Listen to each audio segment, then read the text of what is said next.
Guys, super excited for today's video. And if you haven't been here, welcome. My name's Austin.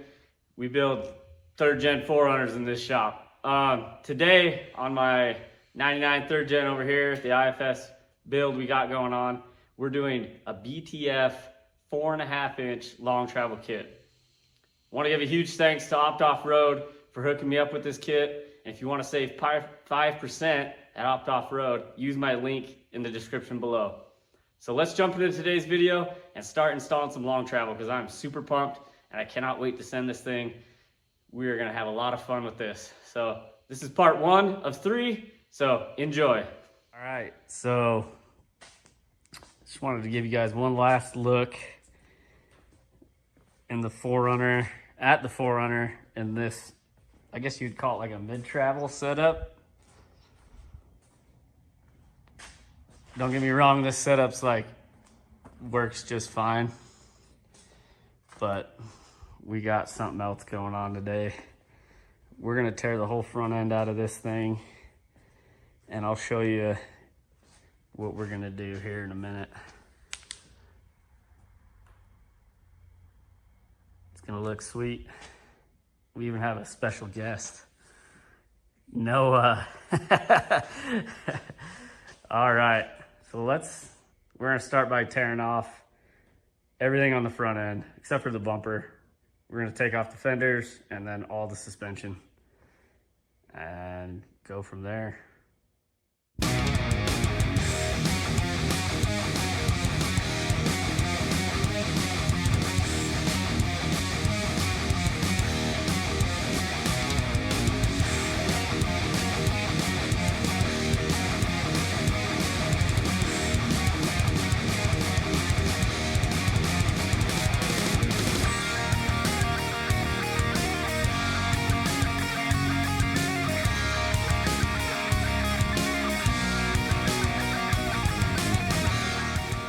All right, so we've got this passenger side almost completely torn apart.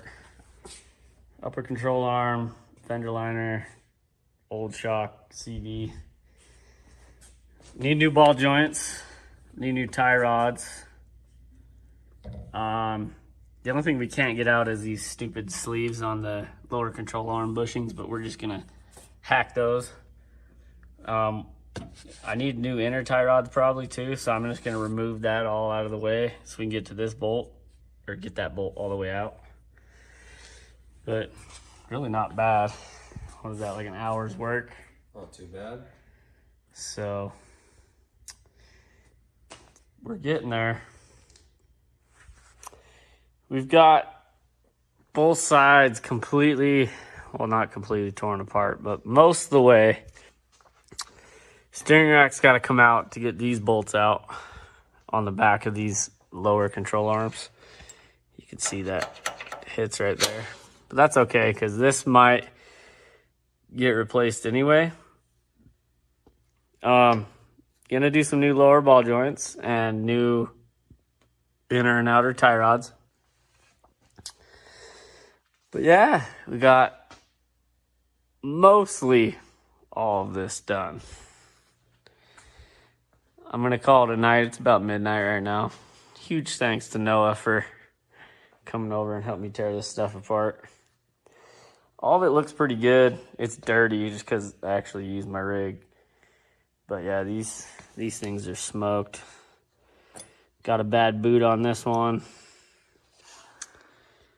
I'd like to do new wheel bearings and all that, but we'll see what happens.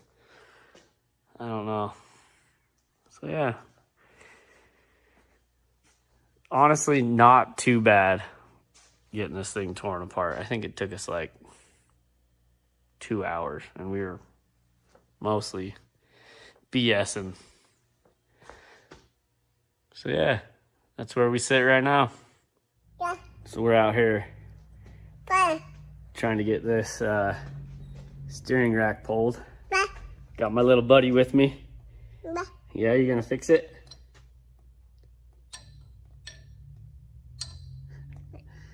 This is Wyatt.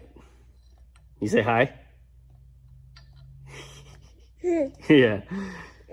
Yeah. Yeah, we just about got the steering rack pulled out of here. We're just getting the lines undone. So, okay, say bye-bye. Bye-bye. All right, so we're making progress. I got the rack out. This fitting right there gave me hell. The damn thing seized onto the hard line, so it doesn't spin. Oh, that was a nightmare to get out. The other one, this one's still pretty good. If you don't know, these are like a high pressure fitting. That's supposed to spin over that hard line. This one is seized on there. So steering rack's out, looking good. There's the old piece of crap, and we got that new hotness from Toyota. But first, what we got to do is I've got to get these control arms out of here. This one is seized in. This one came right out. This one's coming out, but I'm gonna leave it in there while I cut this one off. I haven't even loosened that one. So that's my next thing we're gonna do right there. And the reason I'm cutting these out is because I'm going to a different style. And I'll show you that when I get those. I just haven't got them yet. So yeah, we're almost completely stripped down. And we get to start. Oh, so once the control arms are off, I'm going to drill out the welds here and then cut off these tabs because I'm welding new ones on each side. They're going to be the heavy duty cam tab gussets. I think that's what they call them. I don't know. I could be way wrong. So yeah, that's where we're at. She's very dirty, very greasy. Do a little cleaning. And then, yeah, after that, we're going to get the on-teeth chalk tower bucket reinforcements welded on. And once I get those bolts, we're going to do that, all that fun stuff. So let's just continue wrenching.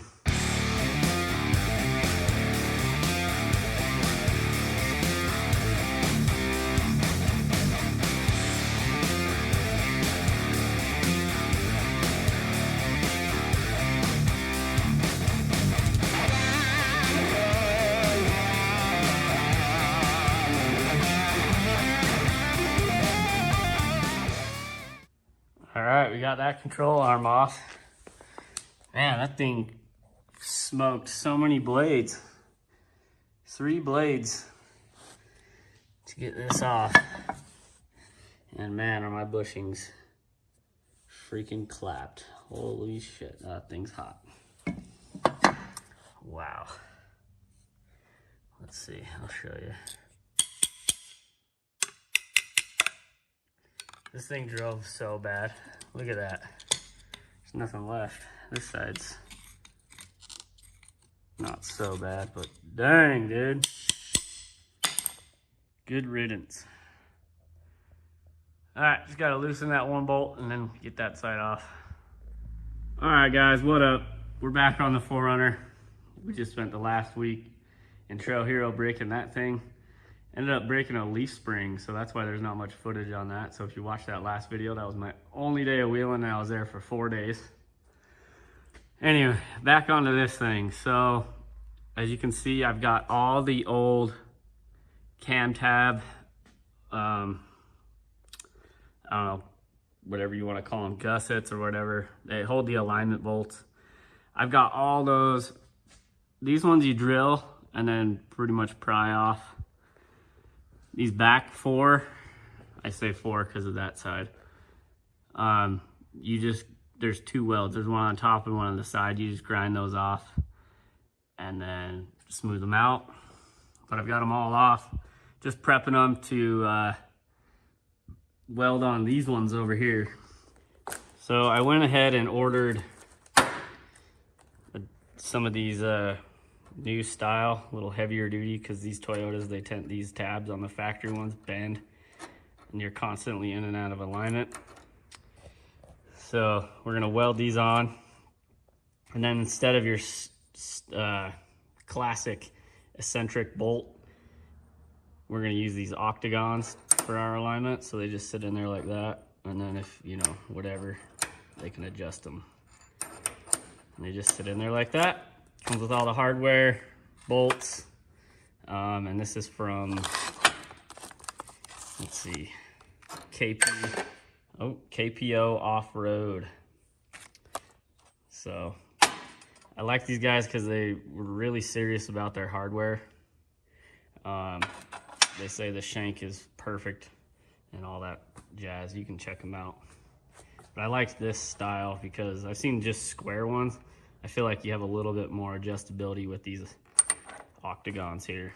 So just got to weld these on because these just come in and out. You got to fab these up yourself. So I'm just gonna weld all those up and then weld them to the 4Runner, and then we'll go from there.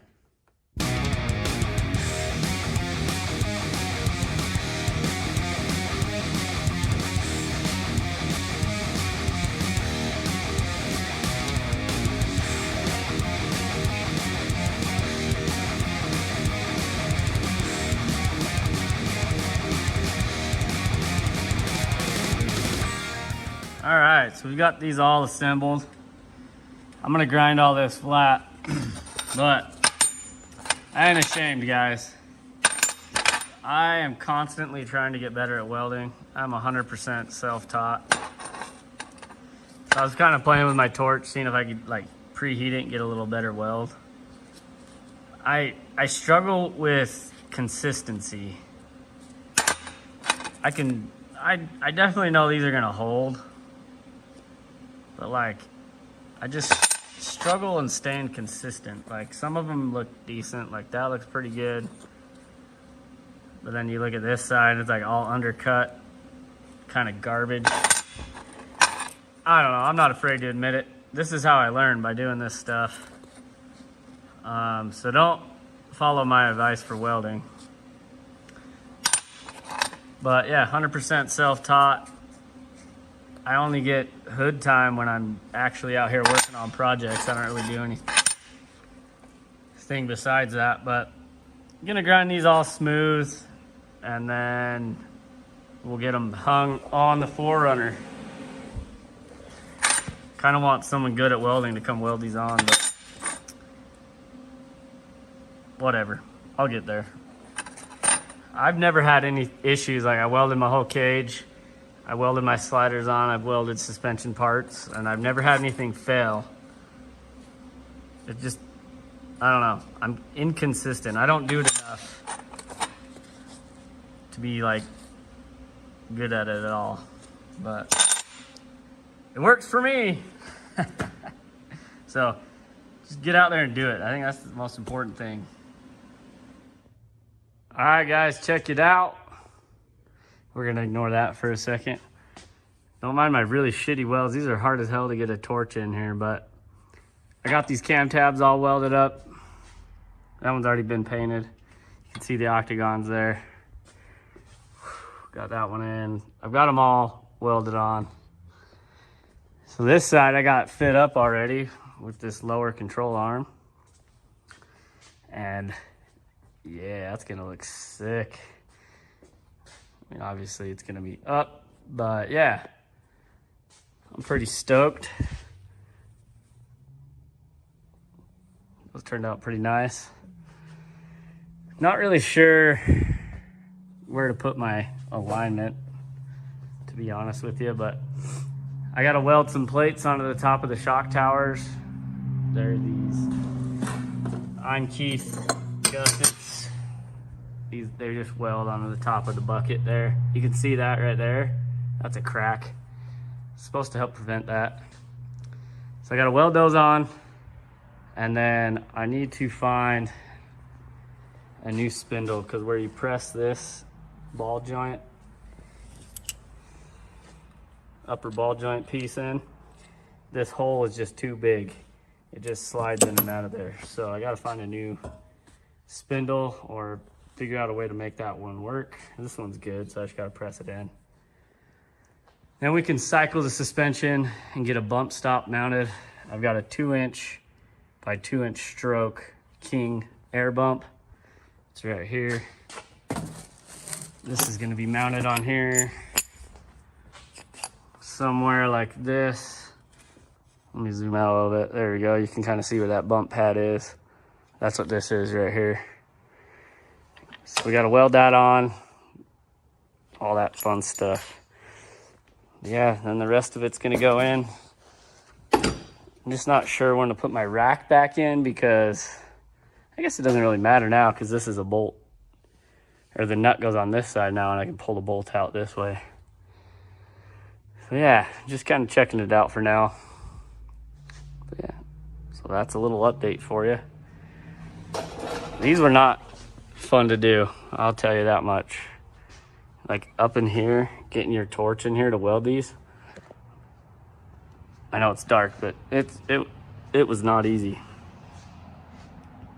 All right, on to the next thing. All right, so we're on the driver's side of the vehicle. And today what we're gonna do is weld up these coil bucket gussets. Holy cow, let's see if I can talk today. So I've got it all cleaned up. I'm gonna mount this new shock mount and bolt it down so it doesn't move, so I know my bolt holes are lined up. Just like that. And then on the other side over here, freaking lighting is terrible. 1 second. It's kind of hard to see, but that whole coil bucket right there is like bent. You can kind of tell just by looking at it there. So I got to figure out how to straighten that out. And then we can weld on this side. So all these do is reinforce this bucket from bending and collapsing and all that fun stuff, because these are pretty notorious for that. So if you're wheeling hard, even on a mid-travel setup, because that's what I bent mine with, I recommend, oh my gosh, I recommend these I'm Keith coil bucket gussets. They're gonna be kind of a fun one to weld, I'll tell you that much, getting in there and over here. I think you're supposed to weld this, but might not do that. I might just weld the edges. We'll see what happens. But yeah, that's where we're at today. I want to get these on, and then I'm going to put the lowers on, lower control arms on. Probably put the uppers on and the CV, and start measuring and stuff for bump stops and limit straps and all that fun stuff. So let's weld these on.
I don't know what it was about welding these on, but either that or my wire or my welder's screwing up on me, but those welds were not the best, but they're on there. It's all painted. I'm gonna clean the frame up, get all this grease from like blown up CVs, get all that off, all the dirt, take these brackets off, and I'm gonna paint the whole frame right here. And then I'm going to install the lower control arm, the upper control arm, and the CV with no shock and cycle it and just kind of figure out where my bump stop's going to go, which is going to go on this side. And then I've got to set my limit straps over here. So that's pretty much the next phase. I am going to extend my brake lines, and I'm going to try and extend my ABS sensor so that I can retain all that and have the long travel set up. So that's what's up next. Hopefully those don't break, because this one's kind of messed up. I couldn't really fix it all the way, but both sides are done. Everything's gusseted. Now it's just on to the fun stuff of actually mocking it up, figuring out bump stops and limit straps so we don't break CV axles.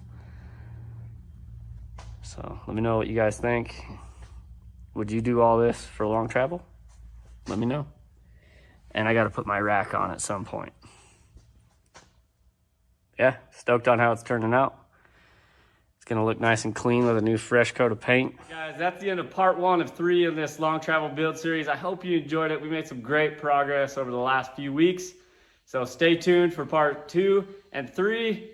And thank you for watching. Hope you enjoyed it.